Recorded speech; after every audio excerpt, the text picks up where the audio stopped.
वर्धमानाय निर्धूत कल्यात्मने सालोकानां त्रिलोकानां यद्विद्यादर्पणायते।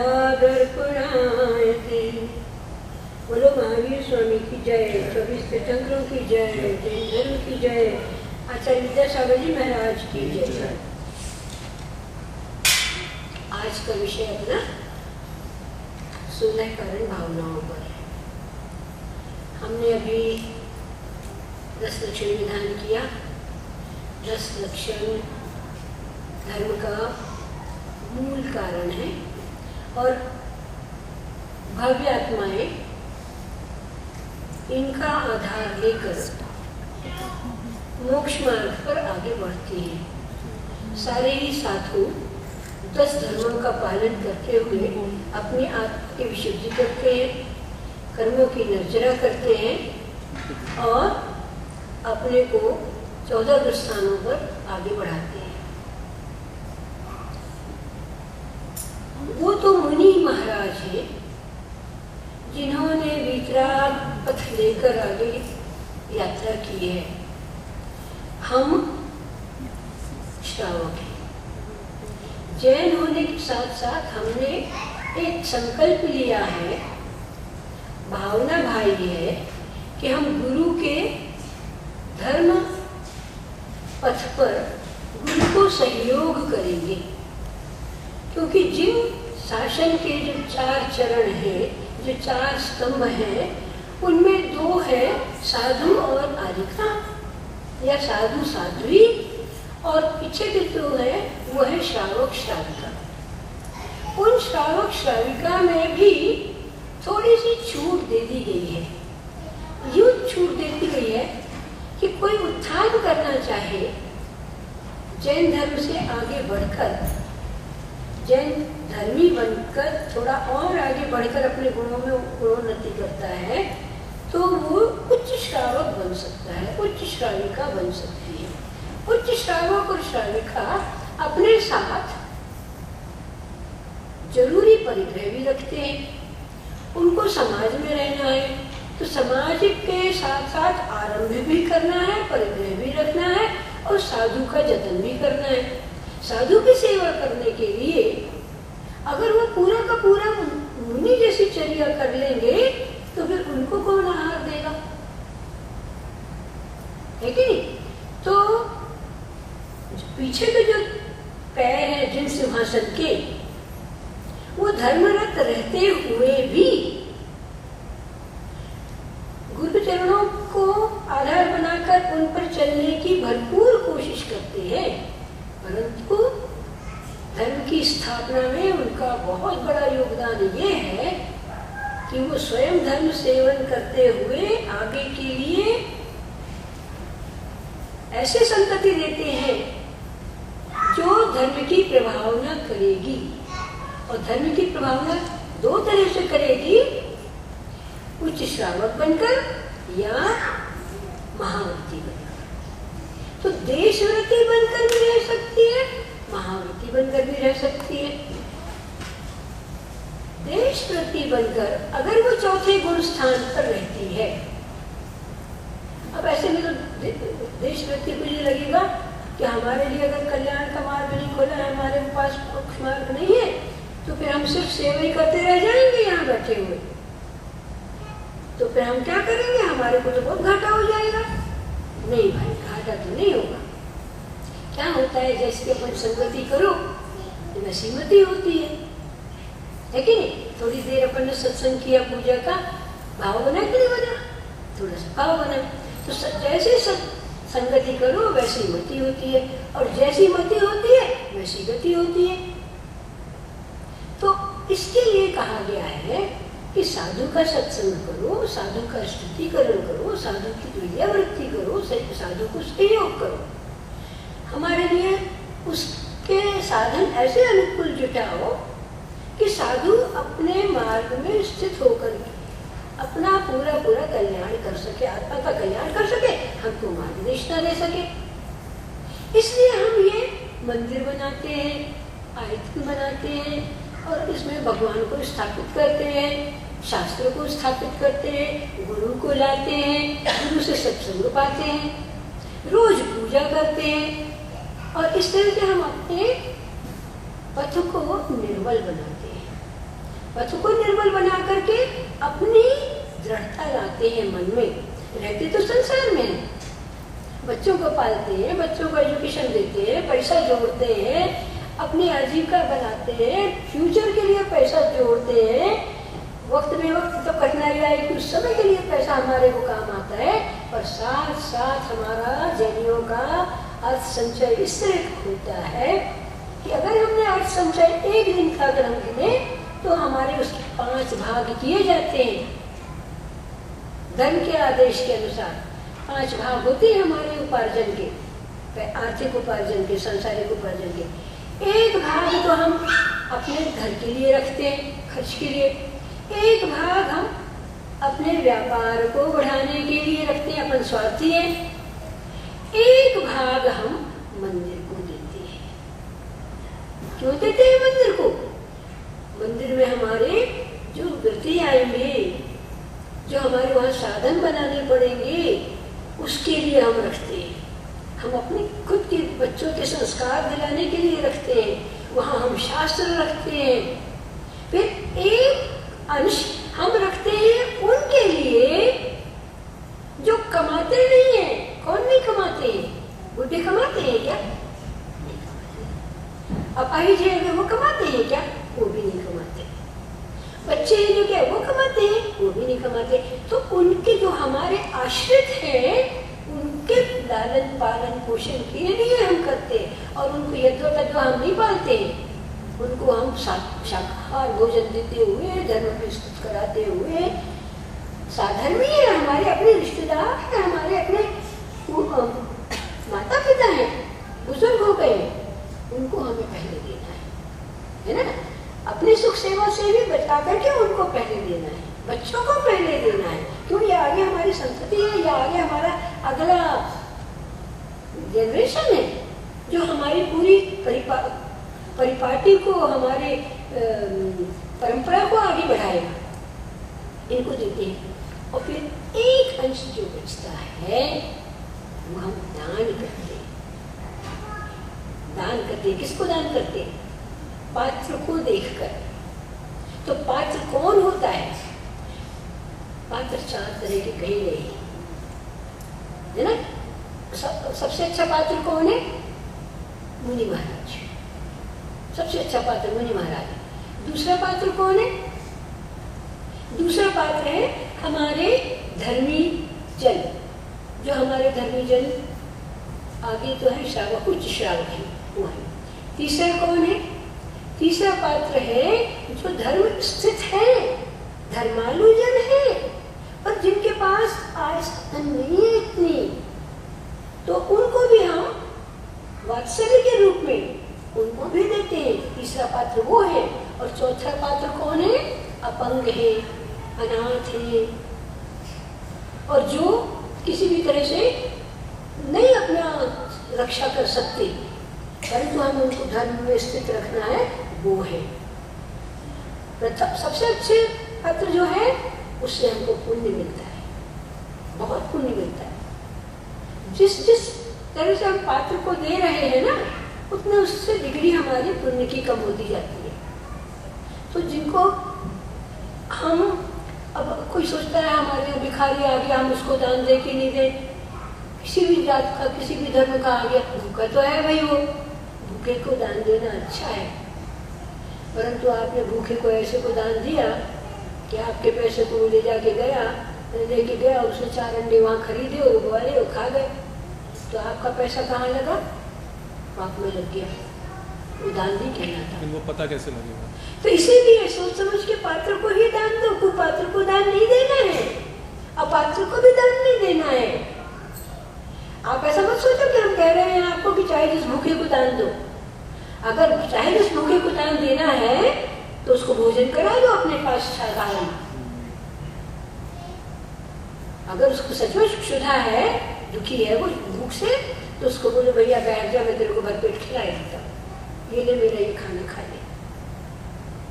पर आपने अगर उसको पैसा दे के मदद किया तो वो मदद नहीं है, वो गलत जा सकता है। हो सकता है कोई कहता है मेरे को 5 रुपया चाय पीने को दे दो, तो 4 रुपया में 5 रुपया में तो चाय आती है आजकल ट्रेन में, हिंदुस्तान की बात कर रही। तो आपने उसको 5 रुपए दे दिया, वो जाके छोटा सा पैग लिया और पी के और चला गया, तो क्या करोगे आप नहीं जानते। तो इसलिए कहा है ऐसे अपात्र को, कुपुत्र को दान दिया पुण्य नहीं लगेगा, पाप भी लग सकता है। तो पात्र को ही देते हैं अपन दान। और कैसा दान दिया जाता है? 4 तरह का दान होता है, आहार, आवास, अभय और शिक्षा, शास्त्र। तो अपने को वो सोच के चलना चाहिए। हमने धर्म पथ को आगे बढ़ाने के लिए ये सब उपक्रम किए, पर अब हमने अपने कल्याण के लिए क्या किया? तो अपने कल्याण के लिए बहुत सहज तरीका बताया गया है। 16 कारण भावनाएं भावो। अब ये 16 कारण भावनाएं तो सदैव साधु के साथ रहती है, परंतु जो तीर्थंकर प्रकृति नाम पर वो बांध चुके हैं, वो तो मजे मौज में, वो तो अपने तप कर रहे हैं और विचरण कर रहे हैं, तप में साधना उनकी चल रही है। तो ये उनके लिए नहीं है, वो तो डूबे हुए हैं उसमें। अब ये 16 कारण भावनाएं या तो मुनि भाते हैं या हम भाते हैं। तो मुनि महाव्रती है, वो भाते हैं, तो वो संपूर्णता में भाते हैं। अब हम जो है, हम श्रावक हैं, तो हम श्रावक अपनी सीमाओं के अंदर बांध के भाते हैं। ये 16 कारण भावनाएं जो है, उस बड़ी सुंदर भावनाएं हैं। इनको मैं आपके सामने बोलती हूँ और फिर उसको डिस्कशन में लेते हैं। ये भावनाएं धर्म की 10 लक्ष्मी, धर्म प्रकृति का कारण है। जब आपने 10 लक्ष्मी धर्म पाल लिया, हम तो 10 ही दिन भर पाले हैं ना, हमें 3 चातुर्मास में नहीं पाली, एक ही चातुर्मास में हम पाल रहे हैं एक दिन के लिए। मतलब 12 महीने में हमने कुल एक बार, एक दिन, एक भावना, एक 10 लक्षण का धर्म पाला है। अब हमने एक 10 लक्षण का धर्म पाला है, तो हम तो बिल्कुल मार्जिन पे हैं। अगर हम सोचें कि हम महाव्रती जैसा इस धर्म को पाल लें, तो नहीं पाल सकते। तो हमने आज अपने जैसे डिस्कशन थोड़ा थोड़ा उसमें किया था विधान में कि उत्तम शब्द लगा हुआ है, तो हम अपनी सीमाओं में अहिंसा के पालन करने हेतु उस धर्म को पालते हैं। उत्तम क्षमा, उत्तम मार्दव, उत्तम आर्जव, उत्तम शील, उत्तम सत्य, उत्तम शौच, उत्तम सत्य, ऐसे करके हम पालते हैं सारे उत्तम उत्तम अटैचमेंट्स में। जब हमने वो 10 धर्म पाल लिए, तब हम 16 कारण करते हैं, क्योंकि अब हम धर्म की भूमिका में आ चुके। आज अपन ने विधान कर लिया धर्म का, 10 धर्मों का, तो अब अपन उस भूमिका में आ गए। अब उस भूमिका में आने के बाद अब अपने को कैसी उन्नति करना है, तो हमको 16 कारण भावनाएं भावना है। तो हमारा बैकग्राउंड है 10 लक्ष्मी धर्म। ये संपूर्ण पापों की नाशक है और पुण्य की विपाकी है। ये हमको पुण्य देती है। अब कोई कहेगा हमें पुण्य नहीं चाहिए भैया, हम तो दोनों तो हमारी बेड़ियां हैं, एक लोहे की बेड़ी, एक सोने की बेड़ी। अरे भैया, तो हमारे को तो घड़ी पहनोगे तुम, तो बेल्ट डालोगे कि नहीं सोने का, बड़ा खुश होकर के ले लोगे, है ना। लोहे की देंगे तो लोहा और हम सोना दोनों देंगे कि आपके घड़ी के बेल्ट में डाल दो, तो आप क्या पसंद करोगे? लोहा पसंद करोगे कि सोना पसंद करोगे? वो पद में मिल रहा है, तो नेचुरली सब कोई देंगे हमें तो सोने का दे दो, है बेड़ी तो क्या हो गया। तो पुण्य प्रकृति तो हमेशा लेना चाहता है आदमी। पुण्य प्रकृति हमारे आगे रास्ते सहज करती है। तो ये भी ये पुण्य प्रकृति है। और इस प्रकृति तीर्थंकर प्रकृति का बंध होता है। तीर्थंकर प्रकृति का बंध चतुर्थ गुरु स्थान में होता है। हम बाकी सब कर्मों की निर्जरा करते हैं, पर हम भाते हैं कि हमें तीर्थंकर प्रकृति नाम कर्म बंध जाए, हमें ये बंधन बंध जाए, है कि नहीं। तो इस बंधन को लेने के लिए इसको अपन पीछे नहीं हटना करे, हम कर्म क्यों बांधे, पुण्य कर्म में क्यों बांधेंगे इसको। अब इसके लिए वो कहते हैं ये तीर्थंकर प्रकृति नाम कर्म वरना हम केवली बन जाएंगे। केवली बनना भी इतना आसान नहीं है। तीर्थंकर प्रकृति नामकरण तो गुण स्थान बन जाएगा। केवली प्रकृति कोई नहीं है कि तुम बांध लो, वो तो बांधते बांधते बांधते बांधते चढ़ोगे, फिर चढ़ोगे, फिर उठोगे, फिर चढ़ते चढ़ते 11वें तक पहुंचो, फिर गिर जाओगे, फिर गिर करके फिर ABCD शुरू कर दोगे, फिर ऊपर चढ़ करके जाओगे, जब 10वें से शपथ करके 12वें में जाओगे, तब केवली बनने की भूमिका बनेगी। जबकि अरहंत ये तीर्थंकर अवस्था के लिए चतुर्थ गुण स्थान में रिजर्वेशन संभव है, तो रिजर्वेशन अपन श्रावक की भूमिका से चाहते हैं। और इस तीर्थंकर प्रकृति नामकरण को बांधने के लिए हमारा उद्देश्य है मूल में पंचम गति पाना, केंद्र की ओर आना। जितनी बड़ी परिधि होगी उतना बड़ा घेरा होगा। जैसे जैसे हम केंद्र में जाएंगे घेरा कम हो जाएगा और बिल्कुल केंद्र की कील पर पहुंच जाएंगे, पिन पॉइंट पे हम पहुंच जाएंगे, तो पिन पॉइंट तो स्थिर है, कील घूम रही है, खत्म बात। जितनी बड़ी परिधि होगी उतना बड़ा घेरा। अब जितना बड़ा संसार बनाना हो उतना बड़ा संसार बना लो। तो कहते हैं थोड़ा थोड़ा अपने को खींच के परिग्रह से बचाते हुए थोड़े में आ जाओ, संयम कर लो, तो केंद्र की तरफ जैसे जैसे आते जाओगे 16 भावनाएं भाव, 16 भावनाएं आसान हो जाएंगी। इन 16 भावनाओं में सबसे पहली है दर्शन विशुद्धि भावना। दर्शन विशुद्धि भावना में मतलब कि सच्चे देव, सच्चे शास्त्र, सच्चे गुरु का स्मरण करना, उनके गुण को पहचानना, अपने अंदर को गुण लाना और उनकी शरण में रहते हुए सत्य का दर्शन करना। सत्य का दर्शन करना मतलब हमारे अंदर सम्यक आकर के सम्यक दर्शन को पाना, अपनी आत्मा का दर्शन कर पाना, वेद विज्ञान कर पाना कि ये जो शरीर है सो मैं नहीं, मैं अपनी आत्मा हूँ। अगर इसको हमने चिंतन किया और हमें ये दृढ़ सिद्धांत हो गया कि हम जो है खा रहे पी रहे दुनिया के सब मौज कर रहे, परंतु हम जो ये सब कर रहे हैं ये शरीर कर रहा है, जड़ की क्रियाएं नहीं। हम हमारा चेतन जो है वो इस सब में कुछ भी नहीं पा रहा। अगर पा रहा है हम इसमें लिप्त हो रहे हैं, तो अगर हमारे साथ ये पा रहा है तो कर्मों का बंधन पा रहा है। इसलिए हम इसको बचा के रखें, हम अपने को बचाएं। हमारा अपना बस ये साथी है, आत्मा हमारा साथी है, बाकी ये शरीर हमारा साथी नहीं है। आज कैसा है कल कैसा हो जाएगा, अगले क्षण कैसा हो जाएगा हमें इसका पता नहीं है। इसलिए हमारा साथी नहीं है। इसकी क्रियाएं हम कर रहे हैं, इसको हम तनख्वाह दे रहे हैं, इससे काम करा रहे हैं। इसको जो तनख्वाह दे रहे हैं उसके अनुकूल इससे काम कराना, ये हम पर हावी ना हो, हम इसके गुलाम ना बन पाए, इतना अपने को सोचना है। तो श्रद्धान अगर अपना सच्चा है, एक बात मजेदार है 16 कारण भावनाओं में इसकी एक भी भावना अगर हमने दृढ़ कर ली, 16 कारण भावनाओं में से एक भी भावना अगर हमने दृढ़ कर ली तो हमारा मोक्ष मार्ग निश्चित है। कितनी सरल चीज है। बाकी तो हमने जैसे सम्यक के गुण बताए थे कल या परसों कि 8 उसकी वर्च्यूज होती है। अगर हमारे अंदर वो 8 एट्रीब्यूट्स आ गए तो हम सम्यक दृष्टि है। पर ये अब एक बार हम सम्यक दृष्टि बन गए तो हमारा सिक्योरिटी हो गई, हमारा अर्धपुद्गल परावर्तन काल आ गया। मतलब हमारी जो एंडलेस नॉट थी इस वर्ल्ड पे घूमने की, एंडलेस नॉट में हम अनादिकाल से चले आ रहे हैं और ये एंडलेस नॉट होने के कारण कभी अंत भी नहीं होगी। एक से निकले दूसरे में, दूसरे से निकले तीसरे में, तीसरे से निकले चौथे में, उसका कहीं छोर ही नहीं है। अब छोर नहीं होने से क्या होगा, हमें तो रास्ता तो कहीं से ढूंढना है, तो रास्ता में कहाँ से मिलेगा, कहाँ से तोड़े, तो इसको तोड़ने के लिए रास्ता बताया गया है। षट द्रव्य सप्त तत्व चिंतन, 9 पदार्थ का चिंतन करो। सप्त तत्व का चिंतन साधु भी करते हैं, सप्त तत्व का चिंतन हम भी करते हैं। सप्त तत्व में 2 मुख्य कौन है? 2 मुख्य हैं, जड़ और चेतन।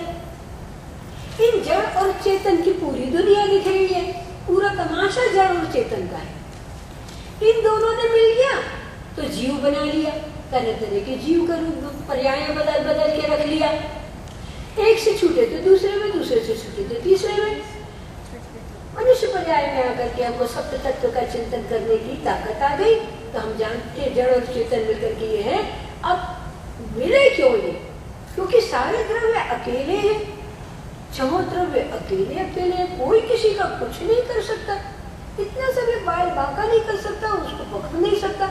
जब पकड़ नहीं सकता तो फिर ये जड़ चेतन कैसे मिला मिला घूम रहा है?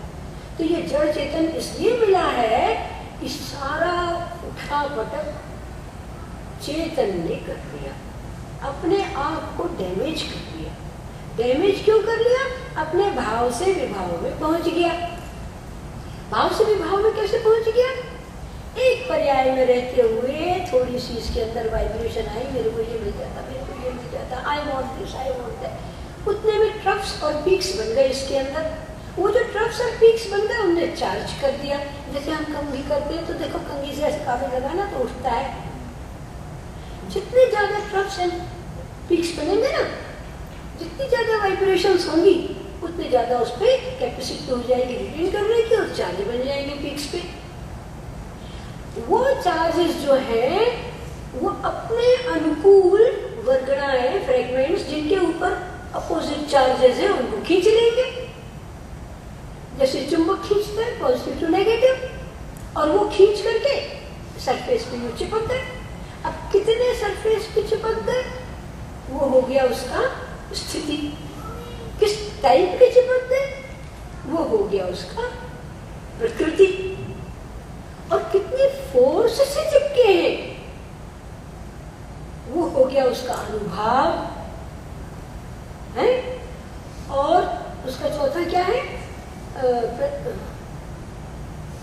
प्रदेश बंधन। और कितने एरिया तक गए हैं? प्रकृति, स्थिति, अनुभाग और प्रदेश। कितने आत्मा के प्रदेश तक फैले हैं? 8 कर्मों का हमने बताया हुआ था कि 8 कर्म हैं और उन कर्मों के अनुसार वो चिपकते हैं।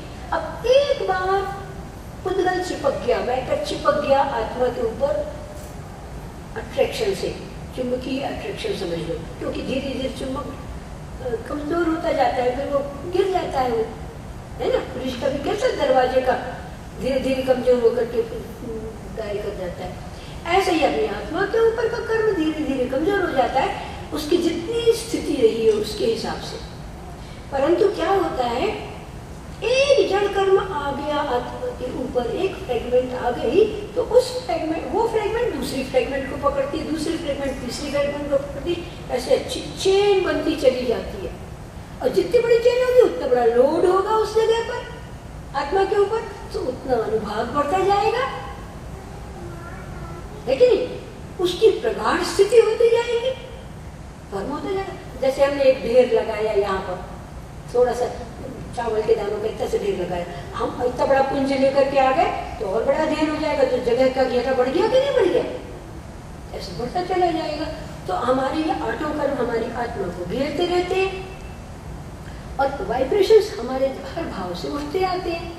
तो श्रद्धान अगर हमें है जैन धर्म की बातों पर, तो हमें क्या लगेगा, ये जड़ और चेतन ने मिलान किया है, ये सब कर्म कर रहा है, तो ये सब आश्रम भी खुद ही कर रहा है।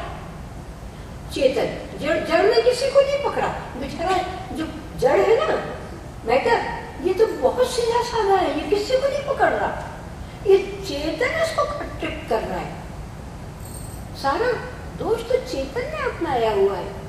तो चेतन ने कर्म इन्वाइट किया है, चेतन ने कर्म को अट्रैक्ट करके अपने ऊपर चिपकाया हुआ है और कहता है मेरे को जड़ कर्म घुमा रहा है, जड़ कर्म तो नहीं घुमा रहा, तू ही तो अपने आप कर्म को बांध रहा है ना। अब ये कर्म मान लो हमने अज्ञानता में बांध लिए हैं, तो एक बार अगर हमको ये असली का अंडरस्टैंड हो जाए, ये रीजनिंग रियलाइज हो जाए कि भैया हमने कर्म कैसे बांधे, तो फिर हम उनसे बचने का भी कोशिश करेंगे, और बचने का साधन अगर पता लग गया तो हम ऐसे उपाय करेंगे।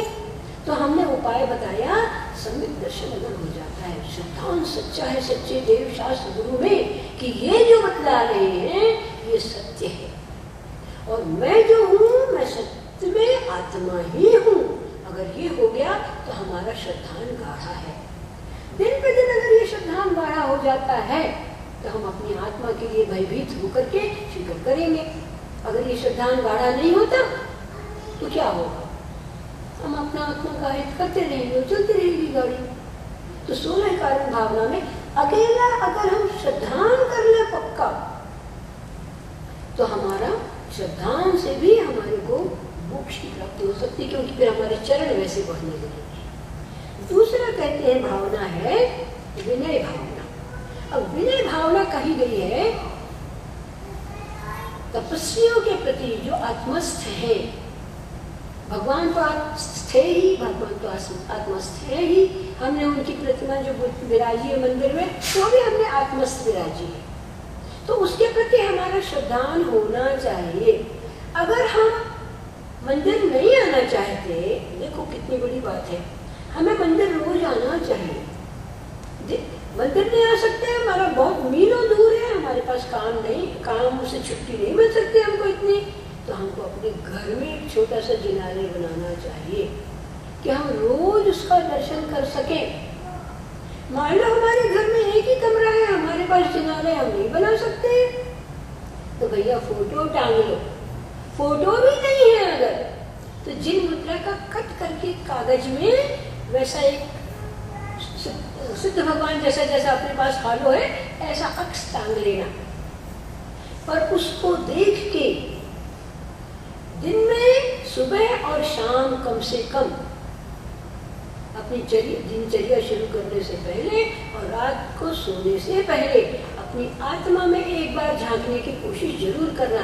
देव दर्शन से हम अपने को अपनी ओर मोड़ते हैं, नहीं तो हम सारी जिंदगी में दुनिया भर को देखते, दूसरों को देखते, नकल की अकल आती है।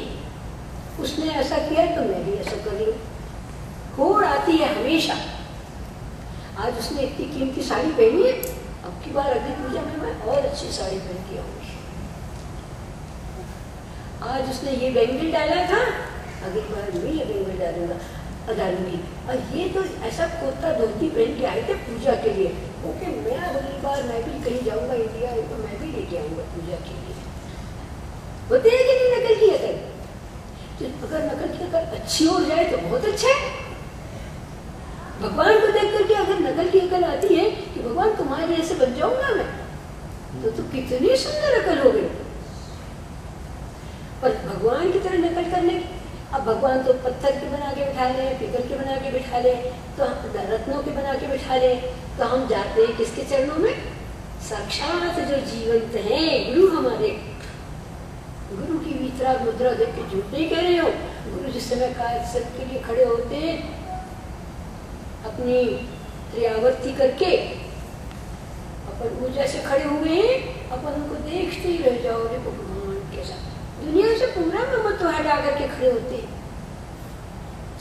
चतुर्दिक त्रियावर्ती करते, और फिर सामायिक में जिसमें वो बैठते हैं, ऐसा लगता है दमक रहा इनका शरीर, इनके अंदर की प्रसन्नता देखो कितनी सुंदर प्रसन्नता है। तो उस प्रसन्नता को देख करके झूठ नहीं करें, हम तो घंटों बैठे रहते थे।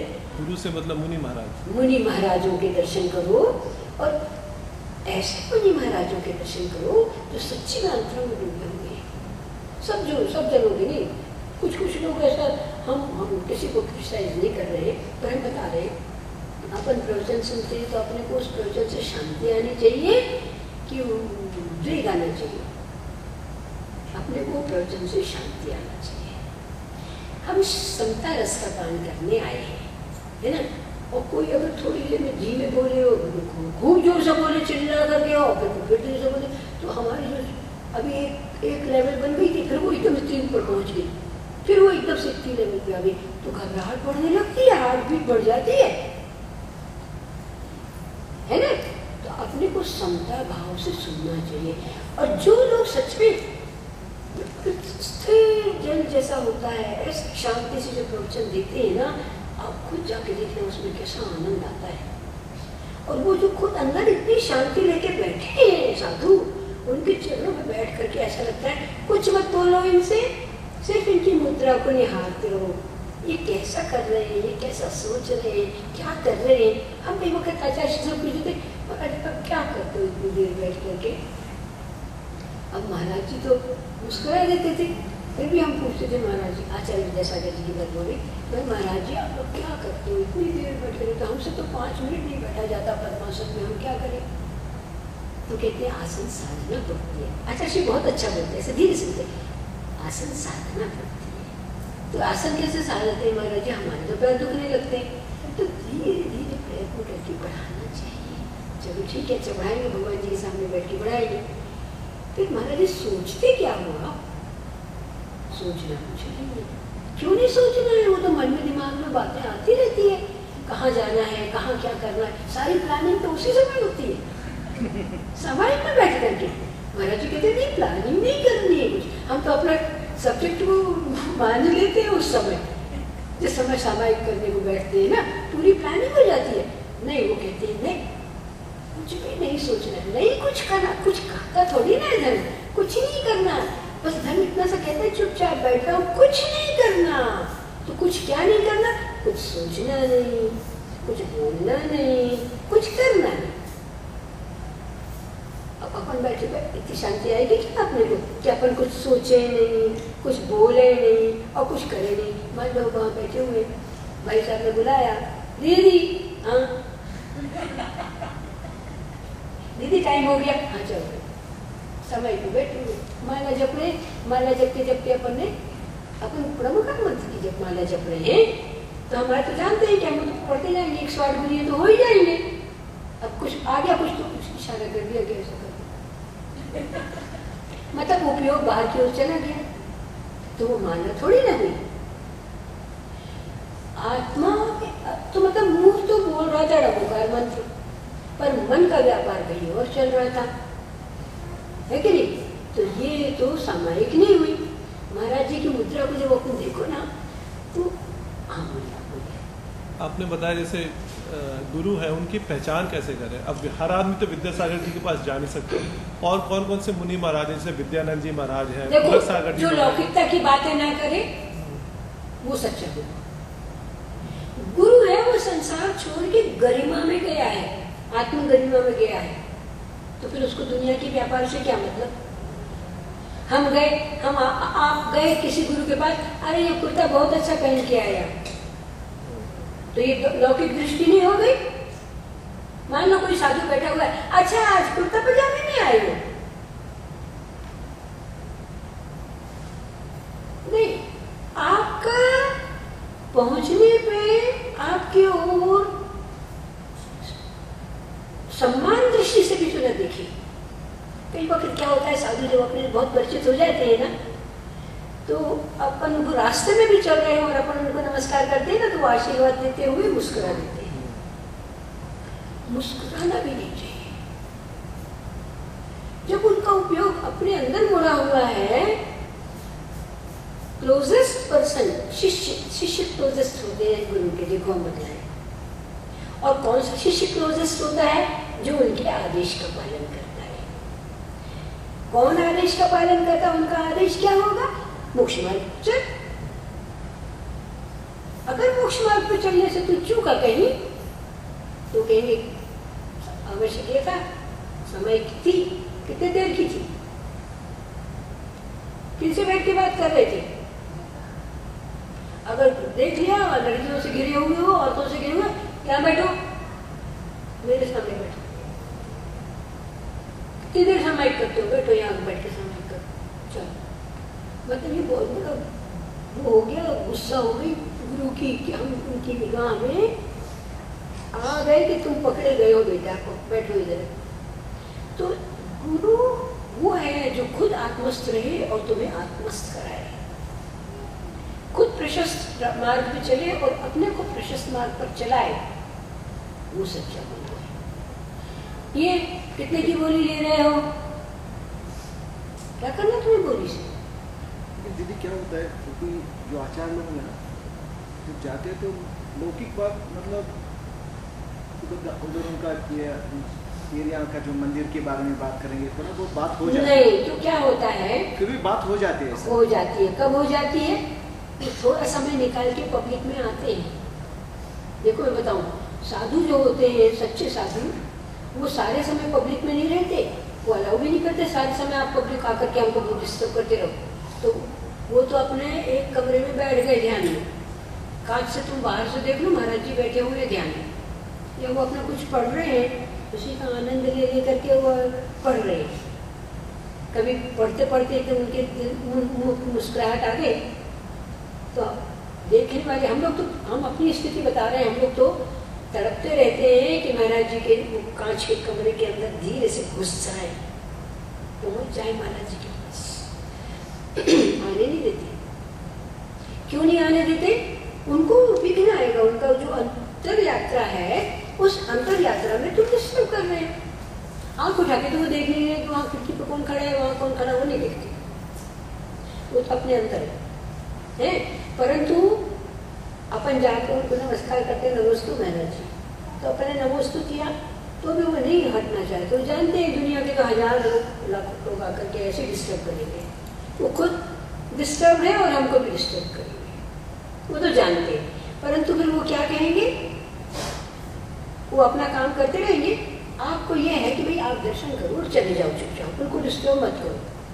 फिर भी आप इतनी दूर से जाते हैं, ऐसा लगता है एक निगाह उठा के हमको देख लें कि हम इनके चरणों में आए थे। हो सकता है उनकी दृष्टि से स्नापित होकर के हमारा सब शरीर स्वस्थ हो जाए, कल्याण हो जाए, हमारी भावना उठ जाए। बहुत बहुत तरह के भाव रख के जाता है भक्त साधु के पास। तो जब तक नहीं देखा तब तक उसको तृप्ति नहीं आती, तो वो खड़ा ही रहता है वहाँ। महाराज जी एक बार नजर उठा के देखे तो वो क्या होता है, जब वो लघु शंका के लिए निकलते हैं बाहर, तो रास्ते में सारे भक्त बैठ जाते हैं उनको नमस्तु करने के लिए, और उस समय वो ऐसा हाथ करके मुस्कुराते हुए निकल जाते हैं। एक निगाह में वो सबको देख लेते हैं और आशीर्वाद भी देते थे, परंतु फिर भी मन नहीं तृप्त होता। ऐसा लगता है नहीं, महाराज जी के पास जाके एक बार आमना सामना हो जाए महाराज जी से। तो अपन जाकर के फिर भी कहते, जोर से कहते हैं महाराज जी नमस्तु, आवाज देते जोर से उनके कान में, फिर भी नहीं सुने, थोड़ा और जोर से महाराज जी नमस्तु। अच्छा फिर भी नहीं हुआ तो महाराज जी हम सागर से इनके साथ आए थे, फिर भी नहीं सुना, महाराज जी ये अमेरिका से आए हैं भला भला। देखो बाधा देते जा रहे हैं अपन उनको, फिर धीरे से वो आंख उठा के देखेंगे, डिस्टर्ब कर रही है, कौन कर रही है, फिर बस इतना कर देंगे, उसके आगे नहीं पूछेंगे तो कौन आए हो क्या आए हो। और सच में कह रही हूँ, इतने में आपको आत्म तृप्ति मिल जाएगी। हाँ मैडम ने हमको आशीर्वाद दिलवा दिया महाराज जी से, है ना, हमको भी संतुष्टि आ जाए कि महाराज जी ने हमको देख तो लिया, है ना। परंतु क्या होता है, हमने उनको अंतर यात्रा से डिस्टर्ब किया, पर यह हमारा राग प्रशस्त राग है। क्यों है ऐसा? हम चाह रहे हम भी आपके पीछे पीछे पहुंच जाए जहां तक आप पहुंच रहे हो। आप पहुंचते हो, अगर अभी तो सप्तम गुरु स्थान में हो, आप 10वें गुरु स्थान पे पहुंचते हो, तो हमको भी आपके पैरों की रज पकड़ के चढ़ना है। 12वें पे जाते हो तो हम 12वें पे भी आपके साथ आते हैं। हालांकि इस पर्याय से तो नहीं जा रहे, भावना से तो जा रहे हैं। भावना तो अपन बाहर है कि नहीं? भावना तो बाहर है। तो ये कारण जो भावनाएं हैं, ये भावनाएं ऐसे तो श्रद्धा बनाती है और विनय भी बनाती है। ये बहु विनय करना बहुत बड़े जनों की ये बड़े हैं, वो नहीं है जो ऑफिसर हमारे ऑफिस में बैठा हुआ है, वो नहीं है बड़ा। परंतु लौकिकता में हम उसको भी कर्सी करते हैं कि नहीं करते? हाय सर, गुड मॉर्निंग करते हैं कि नहीं करते? सीधी बात बोलो। अपने इमीडिएट जो लेडी बॉस होगी तो हाय हाउ आर यू, काय को करते हो हाउ आर यू, कि हम आ गए, हम तुम्हारी कुछ शेम पूछ रहे तो तुम हमारे साथ करवा दो शेयर को। रहती है कि नहीं रहती? जब हम साधारण व्यवहार लोग चार में इतना करते हैं तो भगवान को, पंच परमेष्ठी को रोज अगर हम दर्शन करके sir how are you, how do you do कर ले तो क्या बुरा है? भगवान को नमस्कार करो, मंदिर रहो, थोड़ा सा स्वाध्याय करो, दिन में एक बार सोने से पहले, तो शांति अपने आप चीजें जुटती जाती है। ये मेरा विश्वास है, मैं आपको सच्ची कह रही हूँ। नमोकार मंत्र पढ़ करके मैं जिस समय पढ़ने बैठती थी स्टूडेंट लाइफ में, तो किताब का जो अपना सामने आ जाता था उसको खोलती थी और पढ़ती थी, और इम्तिहान में वही क्वेश्चन आते थे। मैं तो बहुत श्रद्धा है मेरे को उसमें। इम्तिहान में नमोकार मंत्र पढ़ते हुए जा रही हूँ, आंख बंद करके क्वेश्चन पेपर ले लेती थी, 5 क्वेश्चन जो अपने आए पक्का टिक टिक टिक टिक किया, फटाफट किया, फर्स्ट क्लास आना है। I was merit holder also, बोले। और ऐसे तो सब कहते थे बुद्धू चंद है, पापा तो मेरे को कहते थे तू बेवकूफ है, माँ कहती थी तू ढकोल शंक है। तो भगवान ने मेरे को बचाया, मेरे को तो देवताओं ने बचाया। क्यों देवताओं ने बचाया? वो देव जो पंच परमेष्ठी की शरण में बैठे हुए, उन्होंने मेरे सामने ला दिया। इवन सिद्धू घाटी की लिपि, आप लोग यकीन करोगे मैं जो बोलूंगी? मैंने कैसे पढ़ी? Video believe me. मेरे को कैसा था, टाइम पास करना था, मेरे को अपना योगी याद आया 66 का, तो मैंने 92 की बात है, मैं अपनी बहन से बोली कि भैया टाइम पास करने के लिए मेरे को सिद्धू घाटी की बुक्स ला दो। तो उन्होंने यहाँ पे सब जगह लाइब्रेरीज को कॉल किया, ट्राई किया, हमारे ब्लू फील्ड की लाइब्रेरी में नहीं थी, तो उन्होंने न्यूयॉर्क लाइब्रेरी से मंगवाई, 2 बुक्स आई। तो 2 बुक्स में एक बुक ऐसी थी फेयर सर्विस की, उसको मैंने खोल के पढ़ा भैया, उसमें सब कमेंट्स थे, सारे स्कॉलर्स के कमेंट्स लिखे थे, और उन सील्स में ये सब बताया हुआ था, उल्टा सीधा, मतलब भ्रष्ट किस्म का इंटरप्रिटेशन बताया हुआ था। वो भ्रष्ट अब हम आपको इसलिए अभी ऐसा बोल रहे हैं कि जब हम आपको दिखाएंगे ना तो आप भी हैरान रह जाओगे कि कितना भ्रष्ट था। तो मैंने अपने साथ साथ फेयर सर्विस ये भी कमेंट दे रहा है कि इतने इतने लोगों के जो इंटरप्रिटेशंस हैं, इनको आई कंसिडर ऑल नॉनसेंस। उसने खुद ही बोला, और कहता है ये कुछ अध्यात्म से रिलेटेड होना चाहिए, पर मुझे अफसोस है कि मैं इसको नहीं पढ़ पा रहा। उसको पता भी पूरी लाइफ स्पेंड कर दिया इंडस कल्चर को पढ़ने में, वो नहीं पढ़ पाया। तो उसने कहा कि ऐसा डिससेटिस्फैक्शन से है, अगर कोई हमको इसकी की बता देता तो हम इसको पढ़ लेते। तो सबका पढ़ करके मैं फ्रस्ट्रेट होकर के उसको एक तरफ रख दी और मैं सो गई। अब जब सो गई तो 4 बजे सुबह मेरे को, मैं उठती हूँ 4 बजे के करीब, तो उठी तो नहीं, लेटे ही लेटे मैंने अचानक सुना एक कॉल, लिखो।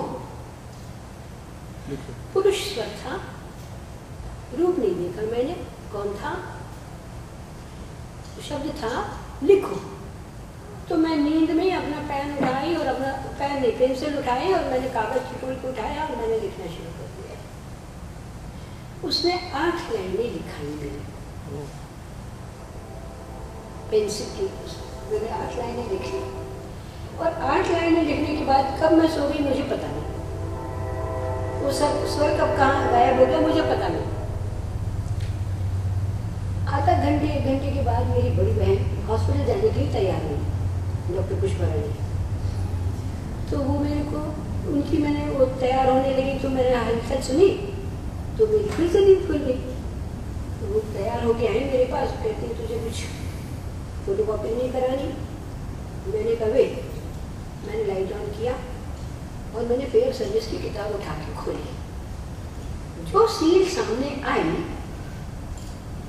मैंने उसको देखा, मैंने कहा एंडलेस नॉट, मैंने सब एंडलेस नॉट लिखा है।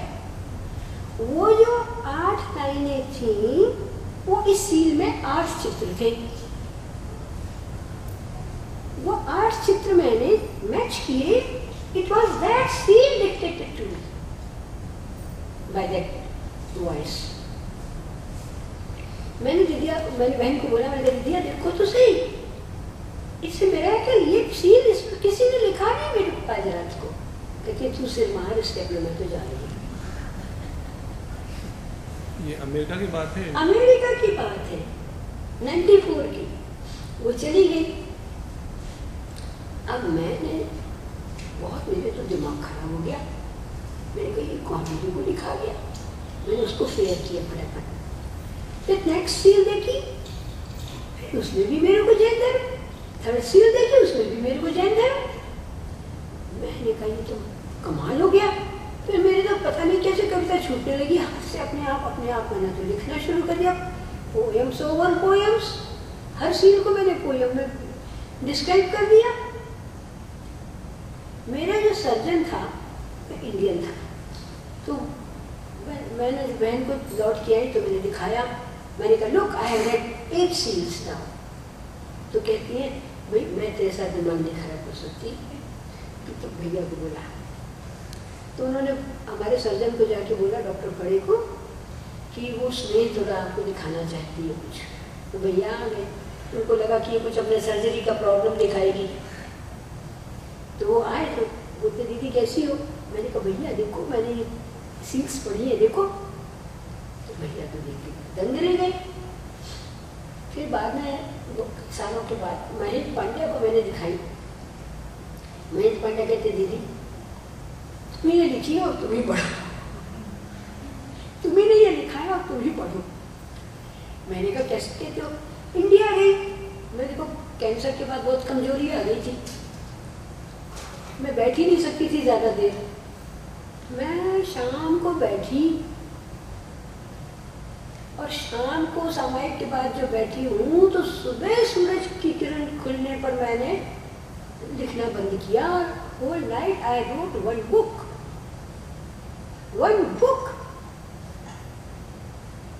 और उसमें मैंने सारी सीरें दिखाई. आप कल ला के दिखाऊँ मैं आपको वो चीज़. तो वो जब वो मैंने लिख ली तो मैंने कहा ये तो सारा कमाल है और ये तो सारे एक साइन जैन है. उस समय तो मैंने किताबें लिखी. फिर मैंने उस समय लिखा लहर. फिर क्या हुआ दूसरी बुक निकाली. वो बहन जी लाई थी लाइब्रेरी से.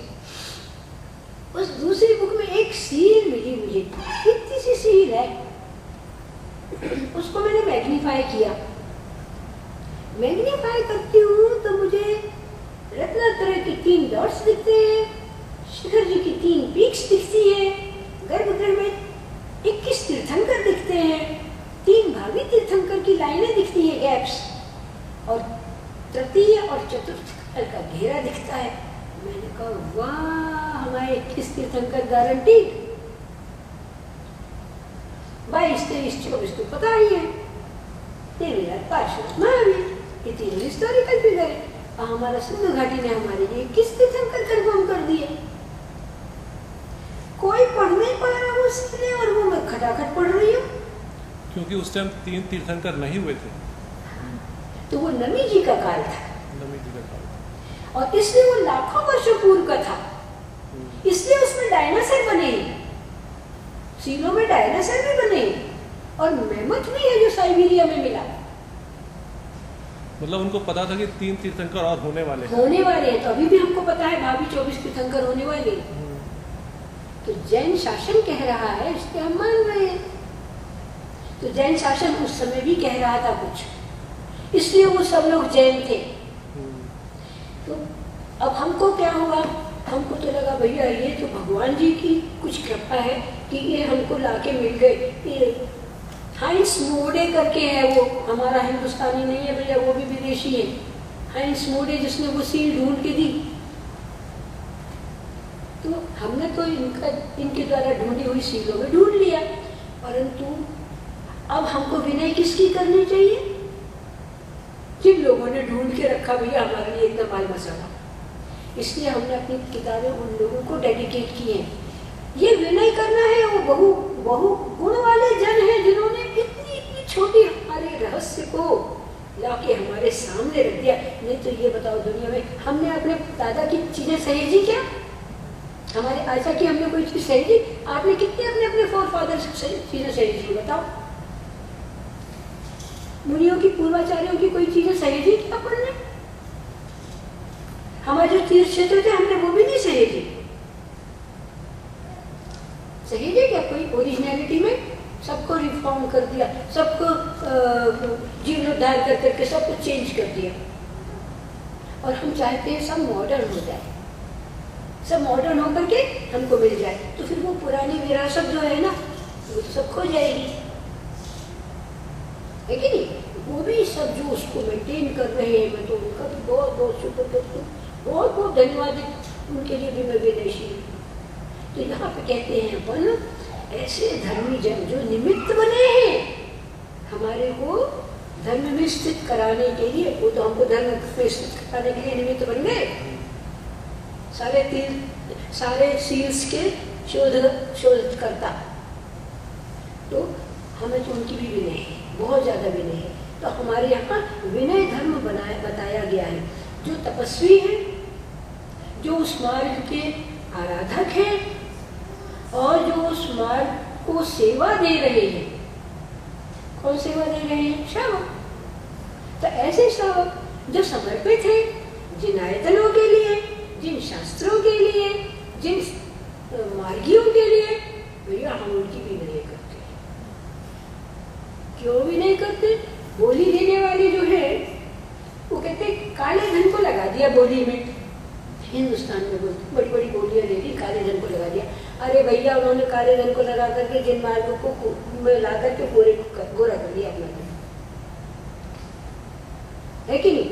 यहाँ वहां जाता, कोई ऑफिसर खा जाता, कोई घूस ले लेता, कोई कोर्ट कचहरी में जाता। यहाँ हमारे भगवान की स्थापना में आ गया, मंदिर में 4 लोग और धर्म सेवा करेंगे, धर्म प्राप्ति करेंगे, है ना?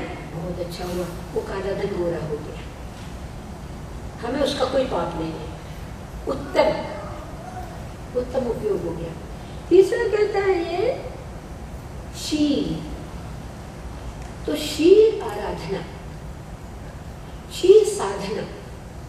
तो शील आज अपन ने देखा, आज अपन ने उसमें दश धर्म के विधान में देखा कि मुनि कैसा शील साधते हैं।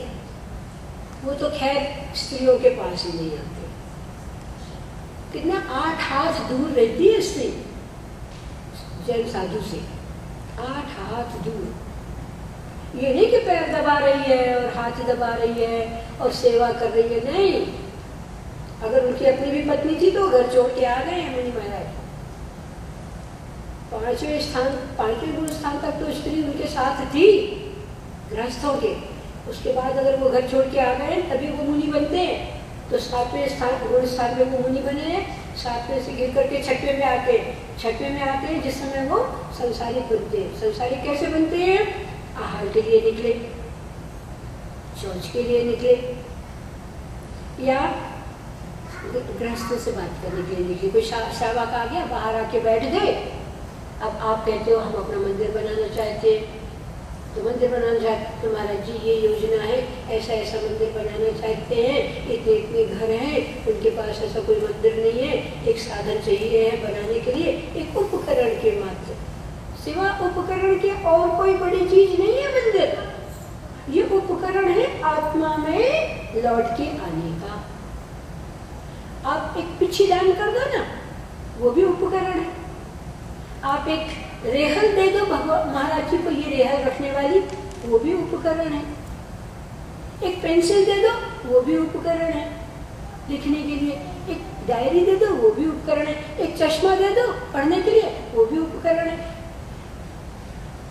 समझ में आया ना? मंदिर उनके लिए बस उतना ही है।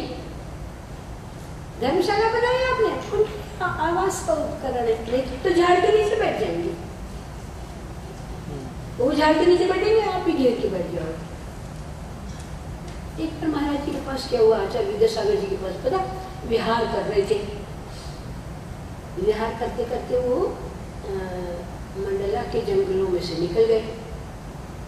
तो अब वहां निकले तो समय का वक्त हो गया, आवश्यक तो ये लोग पक्का करते ही हैं। तो उन्होंने आवश्यक करने के सामायिक करने के लिए दोपहर को एक झाड़ के नीचे जाके बैठ गए। अब जितने श्रावक लोग थे, लड़कियां औरतें सब हो गई, और श्रावक लोग थे तो वो उनके आसपास यहाँ वहाँ एक एक दो लोग बैठ गए। अब ये लोग भी देखो श्रावक क्या करता है, नकल करता है साधु की, तो ये लोग भी नकल करके बैठ गए सब सामायिक में। थोड़ी देर बाद एक शेर आ गया वहाँ। एक शेर आया तो किसी का ध्यान सामायिक से टूटा, अब वो घबराया।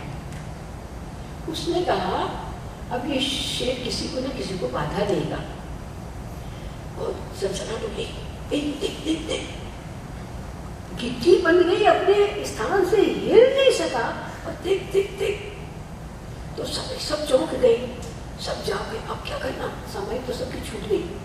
महाराज जब में ध्यान में बैठे हुए, इन लोगों को लगा अब वो तो शेर तो ऐसा आराम से चला आया और महाराज जी की तरफ आ रहा, तो अब और घबराना कि महाराज जी को अटैक कर देगा। अब तो हम लोगों के प्राण संकट में हो गया, क्या करें, आज हम अपना साधु खो देंगे। वो तो ऐसा महाराज जी के पास आया और आके ऐसा बैठ गया। इन लोगों को लगा अब ये उछाल भरने के लिए इसने पोस दिया। सोचो उस समय उनकी हालत क्या हो गई, वो कुछ न बोल पा रहे हैं न चीख पा रहे हैं, ये हमें भी न झपट पड़ी, अपने प्राण भी प्यारे लग रहे हैं, उधर सब महाराज जी की भी फिक्र हो रही है, सब सन्नाटे में। थोड़ी देर वो शेर बैठा रहा, महाराज जी का ध्यान नहीं टूटा। वो फिर उठा, ऐसा लोटा पोटा, पीठ खुजाई उसने अपनी और उठा और चला गया। जब वो चला गया तो लोगों को घबराहट हो गई कि अब इसके पीछे और भी ना आ जाए, कोई ग्रुप ना आ जाए शेरों का। तो महाराज जी जैसे ही अपनी वो परिक्रमा करने लगे, जैसे चतुर्दिक की आवृत्ति करने लगे, तो समय के बाद उठ करके कहते महाराज जी जल्दी चलिए यहाँ से। क्यों? कहते महाराज जी यहाँ से जल्दी निकल चलिए, अभी एक शेर आके निकल गया। तो महाराज जी बोले तो क्या हो गया, तुमसे कुछ कहा उसने? तो कहते नहीं महाराज जी कहीं और भी यहाँ जंगल में जानवर हो सकते हैं, अपने को शाम शाम पहले इसको जंगल को पार कर लेना चाहिए। महाराज जी बोले अपन तो खैर चल रहे हैं, पर उसने अपना जब कुछ नहीं किया तो अपने को क्या घबराना है। महाराज जी अपने सामान्य तरीके से विहार करते रहे। अच्छा, महाराज जी विहार करते बहुत फास्ट, श्रावक लोग पीछे छूट जाते हैं, दौड़ना पड़ता है लगभग उनसे, उनके साथ। हम लोग तो बहुत पीछे छूट जाते हैं। फिर वो सड़क पर थोड़ी सी देर बैठ जाते हैं, विश्राम करने लगते हैं कि लड़कियाँ औरतें आ जाए, फिर बढ़िया। अब तो हम कर ही नहीं सकते उनके साथ विहार, सवाल ही नहीं उठता। पर उस समय उस दिन ऐसा हो गया। एक और वक्त क्या हुआ था, जंगल में उधर लाइट ही नहीं थी, एक छोटा सा गांव था और वहाँ भी जंगली जानवर होते थे। ये सुन रखा था कि इस जंगल में जानवर है। तो अब हम लोगों महाराज जी ने कहा अपन इसी जगह इसी स्कूल में डेरा डालते। एक स्कूल था, उसमें खप्पर में छेद पूरे। महाराज जी बोले अपन यहीं बैठ जाते। महाराज जी सारे साधु उस स्कूल में चले गए, जिसका ना कोई दरवाजा था, दरवाजा नहीं था, खिड़कियाँ थी, दरवाजा खुला था, मतलब दरवाजा टूटा था। हम लोगों को भी कहीं ना कहीं तो रहना है, तो हम जितनी ब्रह्मचारियाँ थे तो हम लोग एक गांव के मकान के बरामदे में, पास ही में, हम लोग महाराज जी के पास में थोड़ा एक बरामदे में आके हम लोगों ने अपना झाड़ू बहारू किया और अपनी अपनी चटाइयाँ लुढ़का ली कि अपन लोग अपने अपनी जगह व्यवस्थित करो भैया। छोटी छोटी जगह में सोना पड़ता है, तो थोड़ी लाइन में सब सो जाते हैं 10-15 लोग, तो हम लोगों ने अपनी अपनी जगह से व्यवस्थित कर ली। लड़कों ने कहा कि अब यहाँ महिलाएं जो ब्रह्मचारी और महिलाएं सो रही हैं तो अपन बाहर रहो भैया, तो वो बाहर चौकीदारी करने लगे। शाम हुई, भक्ति का वक्त हुआ, हम लोग भक्ति के लिए जाकर तो महाराज जी के पास बैठे, तो वहाँ तो अंधेरा घिरना शुरू हो गया। तो अंधेरा घिरना शुरू हो गया तो अचानक वहाँ पर गवर्नमेंट ने खतरे से बचाने के लिए सोलर लाइट चलाई हुई थी, ये अच्छा था। तो एक थोड़ी देर हम लोग अपना ध्यान करते बैठे हुए, अचानक जैसे हम लोग भक्ति का सिद्ध भक्ति कर रहे थे, उसी से शुरुआत ही हुई थी भक्ति की, सिद्ध भक्ति कर रहे थे, अचानक वो लाइट सारी की सारी जल गई। हम लोग सब देखे हैरान, लाइट हो गई यहाँ तो, अंधेरा था, वो अंधेरा घिर रहा था, उसने सेंसर के कारण इधर लाइट कर दी। जब भक्ति पूरी होगी तो हमने कहा महाराज जी देखो विज्ञान का कितना अच्छा फायदा हुआ, अपने को सोलर लाइट मिल गई है, ये लाइट कहाँ से आ गई? महाराज जी कहते लाइट कहाँ से आ गई यार?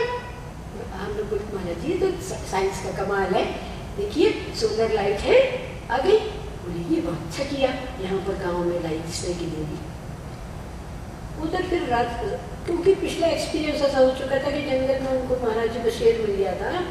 अब इन लोगों ने, लड़कों ने क्या किया, आग जला दी, तापने की, ठंड भी थी तो आग जला ली। ये लोग आग तापते बैठे रहे कि रात भर कोई जानवर ना आए, हम लोग सोते रहे, महाराज जी लोग अपना ध्यान करते रहे।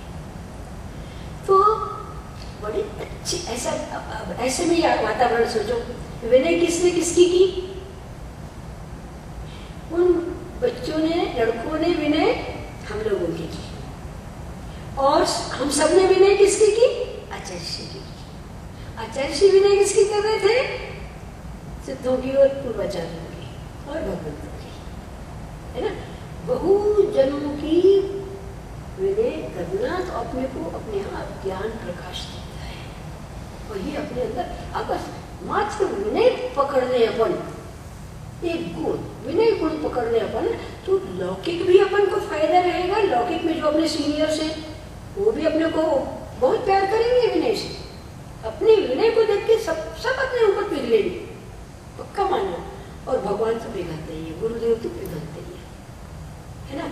इससे भी तीर्थंकर प्रकृति नाम कर्म बंधता है। चौथी है ज्ञान, अभीष्ट ज्ञान। अभीष्ट ज्ञान मतलब जो हमारे आत्मा के हित का ज्ञान है, वो ज्ञान हमें बहुत इंटरेस्ट से सुनना चाहिए। अगर हम उस ज्ञान को सुनते हैं तो तुम्हें फायदा होता है ना। इसके बाद है संवेग। संवेग का क्या मतलब है? जो आपके अंदर फीलिंग है वो हमारे अंदर फीलिंग आनी चाहिए, आपकी सफरिंग हमारे अंदर की सफरिंग होनी चाहिए। संवेग अगर होता है तो दो जगह ट्यूनिंग हो जाती है। ट्यूनिंग हो जाने से प्रगाढ़ता बढ़ती है कि नहीं बढ़ती? प्रगाढ़ता बढ़ती है। भगवान के अंदर की ट्यूनिंग से अगर हमारी ट्यूनिंग हो जाए तो फिर क्या होगा? प्रगाढ़ता बढ़ेगी, उस मार्ग पे, उस पथ पर हमारे को इंटरेस्ट बढ़ेगा। फिर वो कहते हैं त्याग। अब किस चीज का करना? शक्ति, तब शक्ति बराबर त्याग। अब त्याग के लिए कहते हैं त्याग उस चीज का करना। दो तरह की चीजों का त्याग होता है। अपन किस किस चीज का त्याग करते हैं? बताओ त्याग किस किस चीज का करते हैं? जो मल विसर्जित करते हैं, जो थूक विसर्जित करते हैं, कफ विसर्जित करते हैं, त्याग है क्या? हिंदी में बोलते हैं मल त्याग किया। त्याग नहीं है, वो रोक भी नहीं सकते तुम। रखे रहो पेट में, कितनी देर रखे रहोगे? रख सकते हो? नहीं रख सकते। वो त्याग नहीं है, वो मल है, विसर्जन। त्याग क्या होता है बेटा? त्याग वो होता है, हाँ, क्रोध, मान, माया, लोभ, कषाय, इसका तो त्याग कर दो। जो तुम्हें अनिष्टकारी है उसका त्याग कर दो। अनिष्टकारी आत्मा को क्या है? ये चीजें। दूसरा त्याग हम किस चीज का करते हैं? दानोपयोगी त्याग। एक तो हो गया ऐसे जो हमारे आत्मा को अहित है, उसको तो हमने बिल्कुल ही हटा दिया। और दूसरा ऐसा जो हमारे उपयोग में आ सकता था, जिसको हम बिल्कुल अच्छी तरह से उपयोग कर सकते थे, चाहे वो पैसा हो, चाहे वो सामग्री हो, पर हम उसका त्याग करते हैं। क्यों? अब हम उसको उपयोग नहीं करेंगे, हमने उसको दे दिया, लेकिन अपनी शक्ति अनुसार कर, शक्ति अनुसार। तो इधर हमने अर्घ चढ़ाया तो शक्ति अनुसार अर्घ चढ़ा दिया, ठीक है। शक्ति अनुसार हमने आरती में $1 डाल दिया, हमने शक्ति अनुसार 100 रुपया डाल दिए, मान लो, परंतु शक्ति कितनी है ये सोचो। सच्ची में अपनी अपनी शक्ति को आंको, और सन्मार्ग के लिए कभी शक्ति में पीछे नहीं हटना। तप के लिए, ऐसे तप के लिए कहा है शक्ति के बराबर तप। तो कॉन्स्टिट्यूशन हमें मदद नहीं करती, हम नहीं कर सकते फास्ट। भैया तो फास्ट मत करो, कुछ चीज छोड़ दो, नहीं हम कुछ चीज़ नहीं छोड़ेंगे। अच्छा तो तुम फिर खा लो जो खाना है, परंतु तुम एक वक्त कुछ कंट्रोल कर लो अपने को, मतलब तुम्हारी जितनी शक्ति बने उतना तप करो। सबसे आसान तप है आहार भुक्ति त्याग, भुक्ति त्याग, है ना। और भुक्ति त्याग से सबसे बड़ा फायदा क्या होता है, अगर आहार कंट्रोल कर लिया तो निद्रा भी कम आएगी, निद्रा कम हो गई तो काम भाव भी कम आएंगे, काम भाव कम हो गए भय भी खत्म हो जाएगा, अपने को बड़ा आराम हो जाएगा। तो सन्मार्ग पे चलना है तो अपने को संयम लेके सबसे आसान है आहार संयम, हर धर्म में उसको बताया गया है। फिर बोलते हैं साधु समाधि, साधु समाधि को मदद करना। साधु समाधि कहीं हो रही हो, सुनने में आ जाए कि वहाँ साधु समाधि हो रही है, संधारा हो रहा है, एक वक्त थोड़ा सा टाइम निकाल के जरूर जाना वहाँ दिखने। क्यों जाना वहाँ जाके दिखने? इसलिए कि साक्षात में देखो आदमी मृत्यु के लिए कैसे प्रिपेयर करता है। मृत्यु सबको आनी है, सबको आनी है, और किसको कैसे। मृत्यु तो दुखदायी होती ही है। क्यों दुखदायी होती है?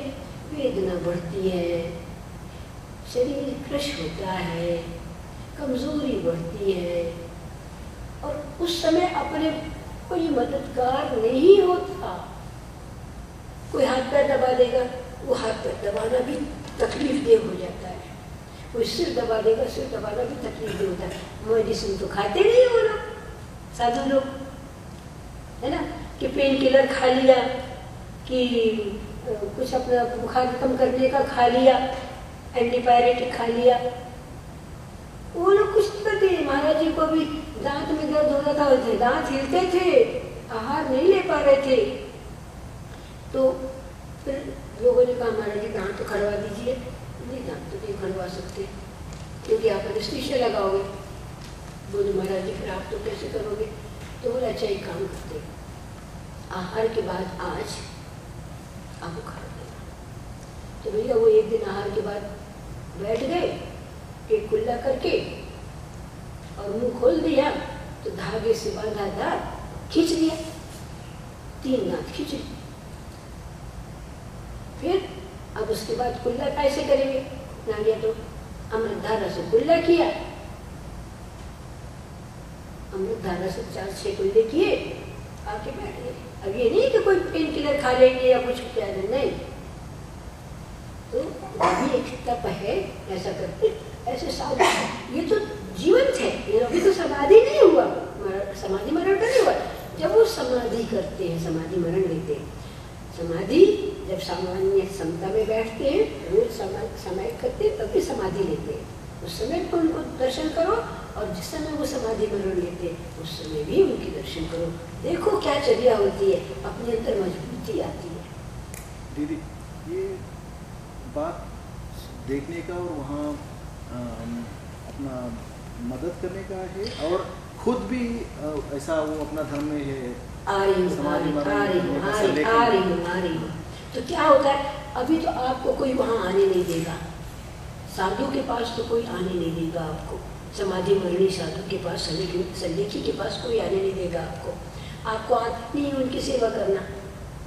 तो आप और उनको संसार में खींचने की कोशिश करके महाराज जी मैं ये ले आऊँ, महाराज जी मैं वो ले आऊँ, ये सब नहीं चलता वहाँ। उनको स्थितिकरण कराना पड़ता है। तो वहाँ तो आपको कोई आने नहीं देगा। एक साधु की सेवा में 48 साधु रहते हैं। हिंदुस्तान भर से सारे साधु जो सुन लेते हैं ना, भाग भाग के विहार करके पहुँचने की कोशिश करते हैं कि इनके जीवित रहते हम वहाँ पहुँच जाए, समझ रहे हैं? तो वहाँ पहुँच के उनकी सेवा देते हैं।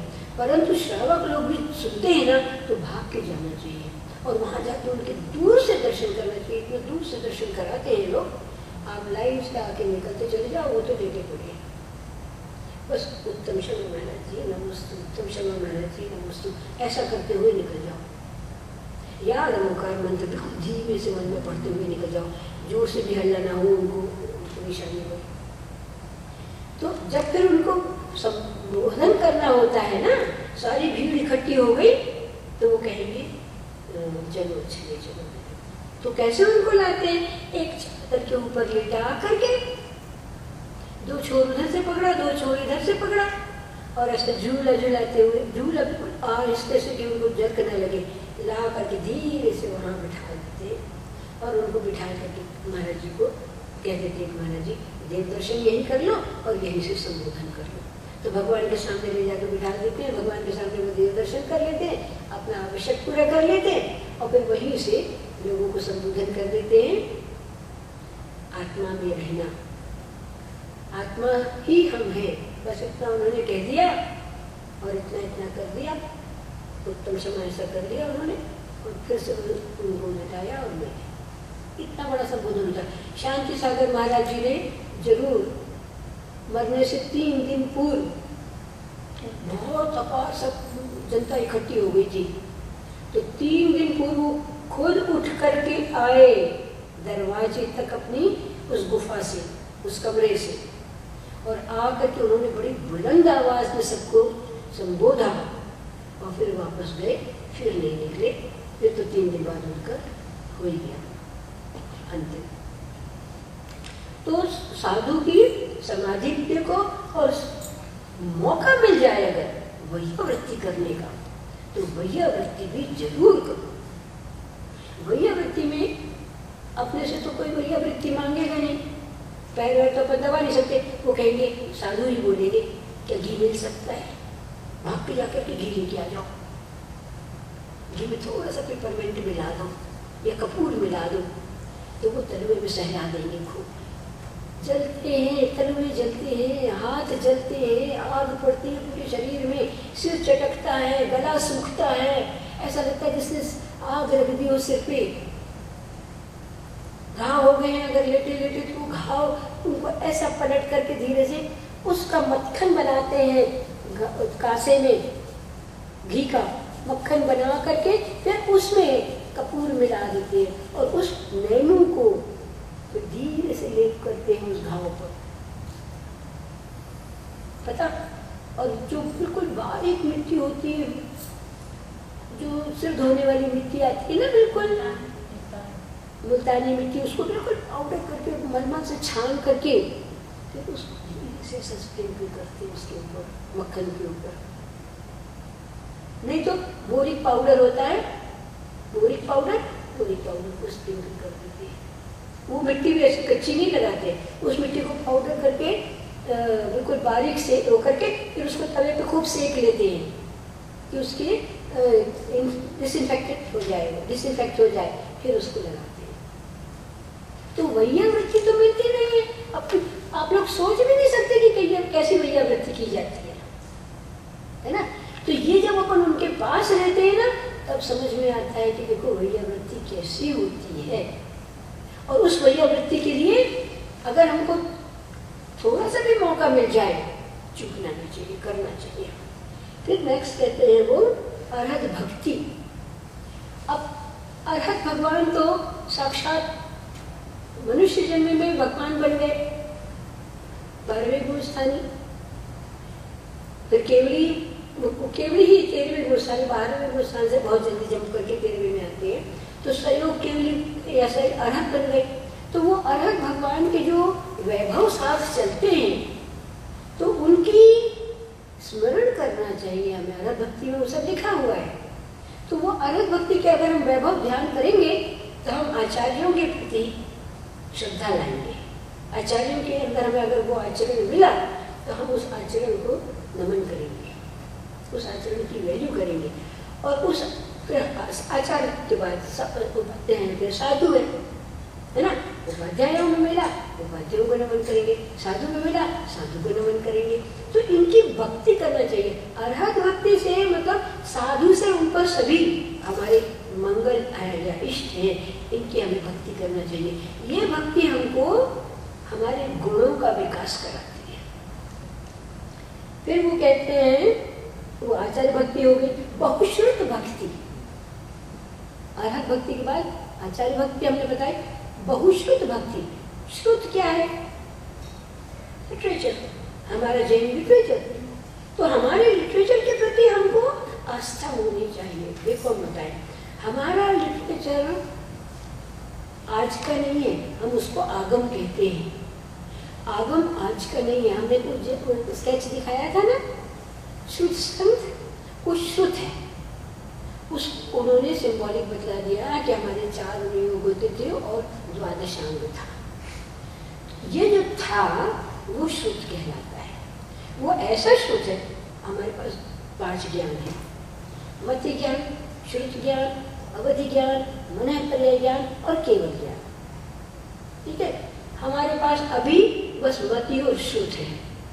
तो मति से रिलेटेड शुद्ध है अभी हमारे पास, पर जो ये शुद्ध है वो शुद्ध केवल ज्ञान से रिलेटेड शुद्ध है। वो शुद्ध इतना विकास लिया है अपने अंदर आत्मा से, वो प्रत्यक्ष है, ये परोक्ष है, ये इंद्रियों से जन्मे मति ज्ञान पे आधारित है। तो ये परोक्ष शुद्ध है और ये प्रत्यक्ष शुद्ध है जो हम केवल ज्ञान का दर्शन कराएगा। तो जो शास्त्र है हमारे, जो आगम है, वो नष्ट हो भी गए हैं, अगर पुनः लिखे गए हैं पूर्वाचार्यों के द्वारा, तो जो हमारी मूल परंपरा से आ रहे हैं, जो मूल परंपरा चली आई है, उसकी 50 शाखाएं हो जाएं, हमें हमारा मूल परंपरा का आगम जो है, वो साहित्य जो है, वो तो हमारे को शिक्षाएं मिली है कि नॉन वायलेंस, अहिंसा, मतलब 5 पापों का त्याग और शुद्ध शाकाहार भोजन, शुद्धाचरण, शील, 10 धर्मों का, ये सब हमको मानना चाहिए। षड्रम, सप्ततत्व, 9 पदार्थ का चिंतन, ये सब हमको, यही बेसिक आधार है। और इस पे हमको स्टिक करके उसके ऊपर अपनी भक्ति रखना चाहिए। तब है कि हम आत्म तत्व का चिंतन करेंगे और तप के लिए आगे बढ़ेंगे। 12 भावना भाएंगे। 12 भावना से हमारे जितने भी शंकाएं हैं सब निकल जाएंगी। छोटी सी 12 भावना की गिनती है, आप लोगों को याद है? राजा राणा छत्रपति हाथिन के असवार, मरना सबको एक दिन अपनी अपनी बार। दल बल देवी देवता माता पिता परिवार, मरते बिरिया जीव को कोई न रखनहार। दाम बिना निर्धन दुखी तृष्णा वश धनवान, कहूँ न सुख संसार में सब जग देखियो छान। आप अकेलो अवतरे मरे अकेलो होए, क्यों कब हूँ या जीव को साथी सगा न कोई। जहाँ देह अपनी नहीं तहाँ न अपना कोई, घर संपत्ति पर प्रकट है परी है परिजन लोई। दिखे चाम चादर मढ़ी हाड़ पिंजरा दे, भीतर या सम जगत में और नहीं गिन गे। मोह नींद के चोर जगवासी घूमे सदा, कर्म चोर चौर सर्वस लूटे सुध नहीं। सतगुरुदेव जगाए मोह नींद जब उपशमे, तब कछु बने उपाय। कर्म चोर आवत रुके ज्ञान दीप तप तेल भर, ज्ञान दीप तप तेल भर।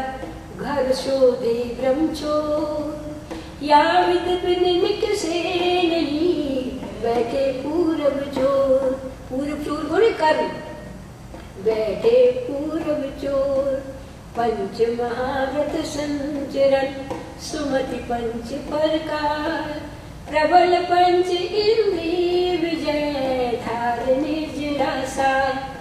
14 राजू तंग नव लोक पुरुष संठान, तामे जीव अनाद ते भरमत है बिन ज्ञान। जांचे सुर तरु देव सुख चिंतत चिंता है, बिन जाने यह चिंत ये धर्म सकल सुख दे। धन कन कंचन राज सुख सब ही सुलभ कर जान, दुर्लभ है संसार में एक यथार्थ ज्ञान। ज्ञान पकड़ना है अपने को। तो ये 12 भावना को आप लोग कंठस्थ कर लो, रोज गा के सो जाओ, 5 मिनट भी लगते हैं। और इससे मैं बताऊंगा जटिलतम कठिनतम क्षणों में ये इतना बड़ा सहायक है, अपने को सुस्थित कर देता है अपने को। तो इसको जरूर करना। तो ये हमारे को धर्म के समीप लाता है, हमारी आत्मा के समीप लाता है। तो आज बहुश्रुत है ये 12 भावना हमको, ये श्रुत का मूल है। बड़ी 12 भावना भी है, उसको पढ़ो तो बहुत अच्छा है किताब में, पर ये चीज को याद कर लो तो ये बहुश्रुत की बड़ी छोटी सी भक्ति है। फिर है वात्सल्य, आगम वात्सल्य। तो आगम वात्सल्य कैसा होता है? आगम वात्सल्य होता है हमको मूल आगम की प्रभावना के लिए छुपवा के बैठवाना, उसको बढ़ाना, उसका रखना, बचा के उसको रखना है कि नहीं। अब हम डर के मारे हम अपने उस फिगर को किसी को नहीं बता रहे हैं कि कहाँ है, कौन सा वो शुद्ध स्कंद। हमको लगता है कि हमने जितना माल बता दिया ना कि कहाँ है, उसको घात पहुँचना शुरू हो गई है, तो अब हम उसको नहीं बताएंगे और किसी को ले जाके चुपचाप जरूर दिखा देंगे कि कहाँ है। परंतु वो शुद्ध स्कंद जो हमारा है बहुत सेव्ड है, एक रॉक पे है, गोल्डन रॉक है, श्रवण में गोल्डन है। जिसको ढूंढना है जाके वहाँ 6 महीना भर रहना, खूब रोज खोजना, कहीं ना कहीं दिख जाएगा। फिर है आवश्यक पारिहाण, आवश्यक करना। 6 आवश्यक श्रावक के बताए हैं और 6 आवश्यक साधु के बताए हैं। तो अपन श्रावक है, अपनी भूमिका में कौन से 6 हैं अपने आवश्यक, कौन से हैं? 6 आवश्यक अपने क्या क्या है? देव दर्शन, गुरु पूजा, स्वाध्याय, संयम तप और दान। तो इतना तो कर सकते हैं। देव दर्शन रोज कर सकते हैं, गुरु भक्ति कर सकते हैं, कर सकते हैं, संयम कर सकते हैं, तप कर सकते हैं, थोड़ा सा माला फेर लो, थोड़ा सा कर लो, त्याग कर सकते हैं और दान कर सकते हैं। फिर वो कहते हैं मार्ग प्रभावना। मार्ग प्रभावना आप लोग कर रहे हो, मंदिर में आ गए, मंदिर में बैठ गए, मंदिर में साधर्मियों बंधुओं को बुला लिया और सब बैठ करके सत्संग कर रहे हो, और कोई बाहर वाला भी आना चाहे, इसमें शामिल होना चाहे, आपका ज्ञान पाना चाहे, जरूर शामिल करो। कम से कम ये तो बोलो कि भाई जियो और जीने दो, अरे सिद्धांत है, और आप भी जियो और जीने दो, और किसी की हिंसा मत करो। तो हिंसा नहीं करोगे तो नॉनवेज मत खाओ। अपने यहाँ कृत कार्य अनुमोदन 3 तरह से हिंसा बताई है। खुद करते हो, कराते हो, या जो कर रहे हो उनकी अनुमोदना करते हो, तो तीनों का बराबर का हिंसा पाप लगता है। तो कृत कार्य अनुमोदन तीनों से बचाते हुए अपने को जीवन में रखो, हिंसा ना होए। तो ये है हमारी मार्ग भावना। और प्रवचन भक्ति है तो कहीं प्रवचन हो रहे हैं, कहीं अच्छे आपके कल्याण के पोल चल रहे हैं, जरूर वहाँ जा करके ध्यान से सुनो। हमारे आत्मा के कल्याण के उसको हम प्रोत्साहन दें और हम सुने तो हमारे मार्ग को लाइट मिलती है। यही हमारी सुनने कारण भावना है। इन भावनाओं को हम जितना गहराई से अपने अंदर उतारेंगे और करेंगे, हमारा मार्ग प्रशस्त होगा, तीर्थंकर प्रकृति का नामकरण बनेगा। Thank you. और अब हम प्रमुखार मंत्र की 9 बार जाप करते हैं। नमो हरिहंतारं, नमो सिद्धारं, नमो हरियारं, नमो वज्रायारं, नमो लोहे सब साहुरं, नमो हरिहंतारं, नमो सिद्धारं, नमो हरियारं, नमो वज्रायारं, नमो लोहे सब साहुरं, नमो हरिहंतारं, नमो सिद्धारं, नमो हरियारं, नमो वज्रायारं, नमो लोहे सब साहुरं, नमो हरिहंतारं, नमो सिद्धारं, नमो हरियारं, नमो वज्रायारं, नमो लोहे सब साहुरं, नमो हरिहंतारं, नमो